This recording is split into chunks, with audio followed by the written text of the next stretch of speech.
Hey guys សួស្តីទាំងអ្នកទាំងអស់គ្នាឥឡូវនេះខ្ញុំត្រឡប់មកវិញហើយ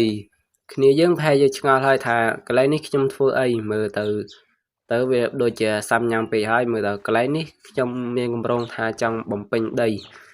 ព្រោះថាកន្លែងនេះខ្ញុំគឺចង់រៀបធ្វើជាកោះមួយដើម្បីងាយស្រួលក្នុងការបង្កើតភូមិមួយទៀតដោយហេតុថាភូមិរបស់ខ្ញុំមើលទៅវាទូចពេកខ្ញុំចង់បង្កើតនៅកន្លែងនេះមួយទៀតនេះជាជ្រុកមើលទៅដូចជាទំនោរដល់ហើយថ្ងៃណាថ្ងៃអីយើងអាចនឹងកាត់ស៊ីបាទឆ្ងាញ់ហើយកន្លែងនេះមើលទៅខាងមុខនោះដូចជាកោះមួយកោះលិចទឹកប៉ុន្តែខ្ញុំមានកម្រងថានឹងចង់មកកើតជាកោះពេញលេញមួយយើងក៏បានដើរមើលទីធ្លាតាមនេះហើយមើលទៅស្រឡះល្អខ្ញុំទំនឹងបៀលដីចំណាយរយៈពេលក្នុងហ្គេមប្រហែលជា20ថ្ងៃទម្រាំតែបានប៉ុណ្ណេះមានតិចហ្មងទេបើសិនជាខ្ញុំលេងហើយនឹងថតវីដេអូអ្នកទាំងអស់គ្នាមើលអង្គុយកាត់វីដេអូនិងបញ្ចូលសលេងវាអាចនឹងអស់រយៈពេលយូរ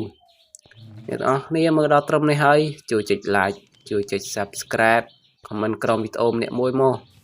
ឃើញវីដេអូមុន view ច្រើនដែរប៉ុន្តែអ្នកចុច like តិចអ្នក subscribe ក្នុងវីដេអូរបស់ខ្ញុំមានតិចទៀតបន្ទាប់ពីបានខានយើងក៏បានមកមើលដំណាំរបស់យើងក៏បានផលរៀងច្រើនដែរដែលហេតុថាយើងរវល់ខ្លាំងពេកមិនបានមើលដំណាំមើលអីមិនបានថែទាំធ្វើឲ្យដំណាំយើងខ្វះខាតច្រើនហើយស្បៀងរបស់យើងក៏មានច្រើនដែរដោយសារឲ្យខ្ញុំបានចំណាយពេលរៀងយូរដែរដើម្បីដល់រោសัตว์កាប់អីយកមកធ្វើម្ហូបយើងក៏មើលតាមនេះតោះអ្នកទាំងអស់គ្នាធ្វើម៉េចទេយើងវេទនាណាបងដំបងនេះយើងក៏មកមាញយកដំណាំណាដែលបានផលយកមកទុកខ្លះជើងដាក់តាមខ្លួនណាច្រើនពេក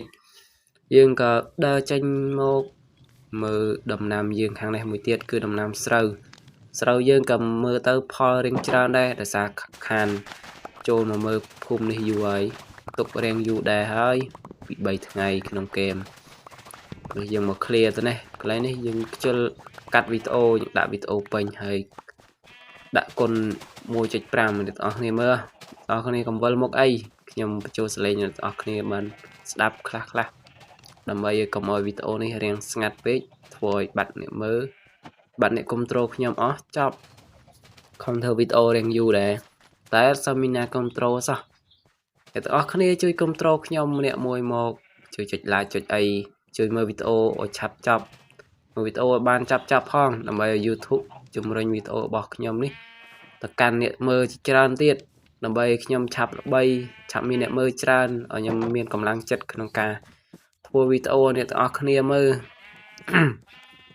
ខ្ញុំនឹងខំប្រឹងធ្វើអ្នកទាំងអស់គ្នាមើលរាល់ថ្ងៃមិនអាចខានបានទេ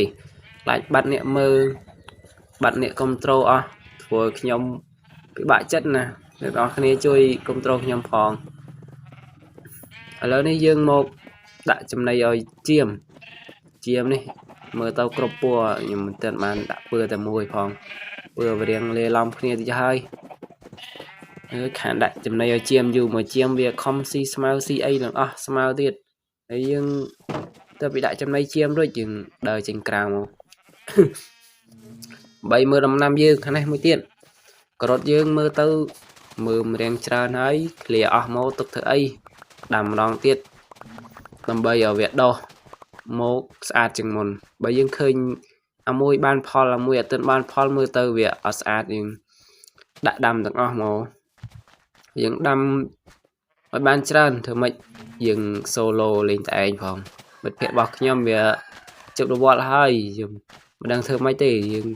ត្រូវខំប្រឹងលេងតែឯងទៅទីកើតមនុស្សឆ្កួតហើយអើយធ្វើម៉េចទេយើងអស់គ្នាគួយមើលជួយអីវីដេអូរបស់ខ្ញុំខំធ្វើអ្នកទាំងអស់គ្នាមើលហើយប៉ុន្តែអត់សូវមានអ្នកមើលអត់សូវមានអ្នកចូលចិត្តចុច like ចុចអីមកខ្ញុំក៏មកមើលមិនរបស់ខ្ញុំដែលខំចិញ្ចឹមយូរហើយប៉ុន្តែមិនដែលដាក់ចំណីឲ្យ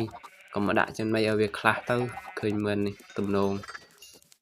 ច្រើនពេកយើងចិញ្ចឹមវាចិញ្ចឹមណាទៅទៀតយើងអាចនឹងធ្វើក្របព្រួញភាសាយើងត្រូវការឡាបមន់ឡាបអីផងដែរមើលពងមិនមាន5កកុបខ្លះទៅ តែវាគ្មានបានមឿនគ្មានបានអីទេធ្វើមិនទេនេះសួយដល់កនេះសួយតាំងពីរៀនរហូតដល់មកលេងហ្គេមក៏សួយទៀតហើយមឿននេះក៏មិនដឹងមិនទេរោចេញរោចូលកន្លែងនេះរៀងសាំណាមទីហើយបើក្នុងវីដេអូវាពិបាកមើលជំវិញផ្ទះខ្ញុំមិនសូវជាបានតុបតែងអីខ្លះទេមើលទៅរៀងកំសត់ពេកហើយអង្គុយលេងតែឯងហើយចំណាយពេលរៀងយូរទៀតដើម្បីកាត់វីដេអូឲ្យអ្នកទាំងអស់គ្នាបានមើលអ្នកទាំងអស់គ្នាជួយគ្រប់គ្រងខ្ញុំផងខ្ញុំសូមអំបរអ្នកទាំងអស់គ្នាកន្លែងនេះយើងក៏មើលដំណងរបស់យើងផងសារយើងខានមើលវាយូរហើយយើងមកមើលថែម្ដងមកឃើញមានបានផលច្រើនតែតើយើងអាចនឹងយកទៅដាក់ដុតដើម្បីយកធ្វើជាម្ហូបរបស់យើងគឺម្ហូបពេលព្រឹកម្ហូបទៅឆ្ងាញ់មើលសាច់គោខ្ញុំមានច្រើនគ្រាន់តែកាប់គោតាមផ្លូវមានច្រើនណាក៏បានធ្វើការដាក់ឲ្យចំណីឲ្យសត្វគោដើម្បីឲ្យវាបានចាប់បានកូនបានអីនឹងធំធាត់ហើយនឹងបានកាប់វាយកស្បែកយកសាច់មកត្រឡប់មកដល់មើលការដាក់ចំណីឲ្យជ្រូកម្ដងជ្រូកយើងរៀងច្រើនគ្រាន់ដែរតែពីសត្វដែលយើងបានចាំគឺសត្វជ្រូកណែចាំច្រើនជ្រូកយើងយកទៅធ្វើម្ហូបប្រហែលជាឆ្ងាញ់មើលសាច់វាពើលើងល្អទៀតបន្ទាប់ពីដាក់ចំណីរួចកូនជ្រូកនេះចេញថ្ងៃណាធំឯងដាក់កាប់នៅក្រៅទេស្រេចយើងក៏ដើរទៅមើលជុំវិញផ្ទះយើងមើលទៅដដែលគ្មានការអភិវឌ្ឍអីបន្តិចសារលេងអីលេងតែឯងយើងក៏មកមើលដំណាំរពៅរបស់យើងម្ដងរពៅរបស់យើងគឺមិនសូវជាបានផលទេដោយសារខ្ញុំដាក់ដាំលើដីធម្មតាបានដាក់ដាំលើខ្សាច់បើខ្សាច់បានវាដុះលឿនធ្វើឲ្យមានការចំណាយពេលរៀងយូរបន្តិចហើយក្នុងវីដេអូនេះខ្ញុំមិនបានជាធ្វើអ្វីដែលមានប្រយោជន៍អីទេនៅក្នុងនេះក្រៅបានបង្ហាញខ្លះអ្នកទាំងអស់គ្នាជួបខ្ញុំនៅវីដេអូក្រោយ